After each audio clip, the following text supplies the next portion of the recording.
মায়ের ঘাড়ে মাথা রেখে একদিন জিজ্ঞেস করছিলাম, মা তুমি কতক্ষণ আমাকে এভাবে রাখবে? তিনি উত্তরে বলেছিলেন, যতক্ষণ মানুষ আমাকে তাদের ঘাড়ে করে না নিয়ে যায়। প্রেম ভালোবাসা অন্ধ কেন জানেন? কারণ আপনার মা আপনাকে দেখার আগেই ভালোবেসে ফেলেছে। আপনার ভাগ্য কখনো খারাপ হতো না যদি ভাগ্য লেখার হকটা মায়ের হাতে থাকতো।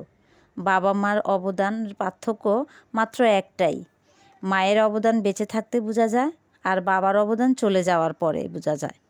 বাবা সবসময় নিম পাতার মতোই হয়, ডাজ নট ম্যাটার সেটা কতটুকু তিতা, কিন্তু ছায়া সবসময় ঠান্ডাই হয়।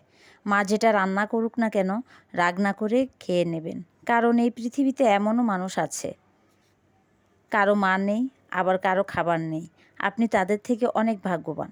আল্লাহর কাছে একটাই চাওয়া, মা ছাড়া ঘর না হোক আর কোনো মা ঘর ছাড়া না হোক। একটা কথা কি জানেন, সমুদ্র এবং বাবার মধ্যে অনেক মিল রয়েছে, দুটোর গভীরতাই কখনো বোঝা যায় না। আর যে মানুষটি আপনার জন্য হার মানতে পারে তার কাছে আপনি কখনোই জিততে পারবেন না, সেটি হলো আপনার বাবা। আর তাই পৃথিবীতে সবচেয়ে বড় অসম্ভব কাজ হচ্ছে বাবা মায়ের ভালোবাসা।